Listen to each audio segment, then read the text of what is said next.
इसलिए जब भी आप में से किसी से पूछा जाए प्रकृति क्या है, तो या तो आप हिमालय की चोटी को कहते हो प्रकृति है, या तो किसी नदी के कलकल करते हुए उसकी आवाज को कहते हैं प्रकृति है, या तो कोई धारा बह रही है उसको कहते हैं प्रकृति है, या कहीं फूल पत्ती बगीचे में खिला हुआ हो उसे कहते हैं प्रकृति। तो क्या खिले हुए फूल को प्रकृति कहे, या हिमालय की चोटी को प्रकृति कहे, या नदियां जो हिमालय से निकल के नीचे गिर रही है, एक झरना का रूप धारण कर रखी है, क्या उसे प्रकृति कहे? उसे प्रकृति नहीं कह सकते, क्योंकि प्रकृति किसी एक वस्तु का नाम नहीं। इसलिए वैज्ञानिक प्रकृति प्रकृति करता है, वैज्ञानिक प्रकृति को कभी साबित नहीं कर सकता, क्योंकि प्रकृति का मतलब है सब कुछ। प्रकृति का मतलब है जब आप किसी हरे भरे पेड़ पौधे की तरफ इशारा करते हो कि यह प्रकृति है, तो आप पेड़ पौधे की तरफ इशारा कर रहे हैं ये प्रकृति है, तो ये प्रकृति नहीं है। जब आप पेड़ की तरफ इशारा कर रहे हैं ये प्रकृति है, तो नहीं, आप किसी एक व्यक्ति विशेष की तरफ इशारा कर रहे हैं तो पेड़ है। पेड़ का मतलब आप की तरह है, यानी पेड़ भी आपकी तरह कह सकता है इशारा करके यह मनुष्य है, यह गधा है, यह कुत्ता है, यह बिल्ली है।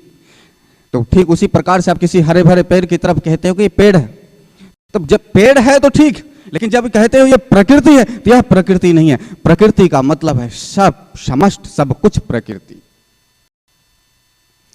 इसलिए जो सब कुछ प्रकृति हो, आप भी, गधे भी, कुत्ते भी, बिल्ली भी, हाथी भी, रेती भी, सूर्य भी, चांद भी, सब कुछ प्रकृति है। लेकिन प्रकृति को कभी देख नहीं सकते, क्योंकि सब कुछ प्रकृति है, अंदर भी प्रकृति, बाहर भी प्रकृति। आप एक साथ उसे देख नहीं सकते, उसे साबित नहीं कर सकते प्रकृति क्या है।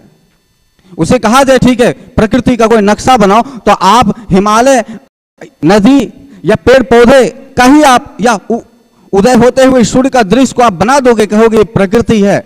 यह नहीं है प्रकृति, यह तो सूर्य है, यह तो सुबह का जो अच्छा दर्शनीय दृश्य होता है उसका चित्रांकन किया गया है, यह प्रकृति नहीं है। प्रकृति समस्त है, सब कुछ प्रकृति है, लेकिन उसे साबित नहीं कर सकते। सब कुछ है तो क्या है, कैसे कागज पे पिरोए जाए? क्योंकि जब प्रकृति का सीन बनाने के लिए जाते हो तो हरा भरा खुशहाली का सीन बनाते, रोते हुए कहां सीन बना रहे, दुखियारी का दुख कहां शो कर रहे? प्रकृति में तो सब है, दुख है, सुख है, सब प्रकृति में। उसको कहां आपने चित्रांकन किया है, उसको कहां आपने लिखा है? इसलिए वैज्ञानिक कभी प्रकृति को साबित नहीं करता है कि प्रकृति क्या है। ठीक उसी प्रकार से, जिस प्रकार से वैज्ञानिक यह साबित नहीं कर सकता है कि प्रकृति क्या है, ठीक उसी प्रकार से वैज्ञानिक यह भी साबित नहीं कर सकता है कि आपका स्वभाव क्या है। आपके स्वभाव को साबित करने का कोई उपाय नहीं, और प्रकृति को इधर साबित करने का कोई उपाय नहीं। ना आपके स्वभाव को साबित किया जा सकता है, ना प्रकृति को साबित किया जा सकता है। आपके स्वभाव को साबित करने के लिए वैज्ञानिक के पास कोई फार्मूला नहीं, और प्रकृति को साबित करने के लिए कोई फार्मूला नहीं है। लेकिन आपके स्वभाव को जानने के लिए वैज्ञानिक ने एक फार्मूला निकाला, नहीं है फार्मूला, लेकिन एक निकाला, अंधेरे में तीर की तरह, साइड का, जो सक्सेस है। आपके स्वभाव को ना देखकर आपके कार्य पर फोकस किया जाए कि आप कार्य क्या करते हो। आपके कार्यकलाप को देखकर आपके स्वभाव का पता लगाया जा सकता है कि आप कार्य क्या करते हो। इसलिए कभी कभी आपने देखा होगा, सुना होगा कि कोई अपराधी अपराध करके चला जाता है,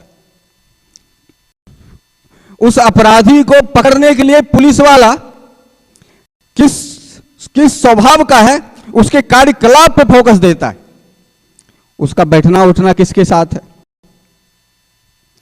उसका रहन सहन क्या है, वह क्या लिखता था, वह क्या पढ़ता था। तो ये जो कार्यकलाप है, कार्यकलाप को देखकर व्यक्ति का स्वभाव का पता चल जाता है। इसलिए जब व्यक्ति कोई आत्महत्या करे तो उसके मन में अंदर क्या चल रहा था, इसको कैसे जाना जाए। तो फिर देखा जाता है सोशल मीडिया आदि पे वो पोस्ट क्या कर रहा था, कुछ दिन पहले से पोस्ट में क्या लिखता था, वो क्या पढ़ना चाहता था, गूगल पे क्या सर्च करता था, कार्यकलाप को देखकर मनोदशा का पता लगाते हैं कि कार्य क्या है। जब कार्य को ठीक तरीके से स्टडी कर लेता, अध्ययन कर लेता है, फिर मनोदशा का पता कर लेता है। फिर मनोदशा का पता चलता है कि व्यक्ति का नेचर यानी स्वभाव का पता चलता है। स्वभाव क्या था? आपके कार्यों को देखकर ही कोई भी व्यक्ति कह सकता है कि आप 2 साल के बाद अब क्या कर सकते हो, 4 साल के बाद क्या कर सकते हैं, सिर्फ आपके कार्यों को देखकर। इसलिए कभी कभी किसी ज्योतिष के पास जाते हैं और ज्योतिष के सामने अपनी हस्तरेखा आदि, कुंडली आदि रखते हैं कि पंडित जी बताइए मेरे विषय में कुछ, हमारा भविष्य का क्या है। वो जो देखता है वह महत्व नहीं है, लेकिन सही में परफेक्ट ज्योतिषी है तो आपके कार्यों को देख लेगा आप करते क्या हो, आपका बैठना उठना किसके साथ है, आपकी संगति किसके साथ, आपका खान पान कैसा है, आपका काम रोजगार कैसा है, आप पढ़ना क्या पसंद करते हो, आप पहनना क्या पसंद करते हो। ये सारे चीज को देखकर आपके स्वभाव को पता लगा लिया जाएगा। हाँ, यह व्यक्ति 2 साल के बाद क्या हो सकता है, 5 साल के बाद क्या हो सकता है, 10 साल के बाद क्या होता है। आपके कार्यकलापों को देखकर आपके स्वभाव का पता लगाता है। यही वैज्ञानिक का एक फार्मूला ढूंढा। किसी व्यक्ति के विषय में संपूर्ण रूप से नहीं जाना जा सकता है, इसलिए संपूर्ण रूप से जानने के लिए उसके स्वभाव को जानना जरूरी है। और स्वभाव को जानने का कोई उपाय नहीं है, इसलिए स्वभाव को जानने के लिए क्रियाकलाप, उसके कर्मों को, उसके कार्य को, उसके एक्टिविटी को जानना जरूरी है। जब उसकी एक्टिविटी का पता चल जाता है तो फिर स्वभाव का पता चल जाता है।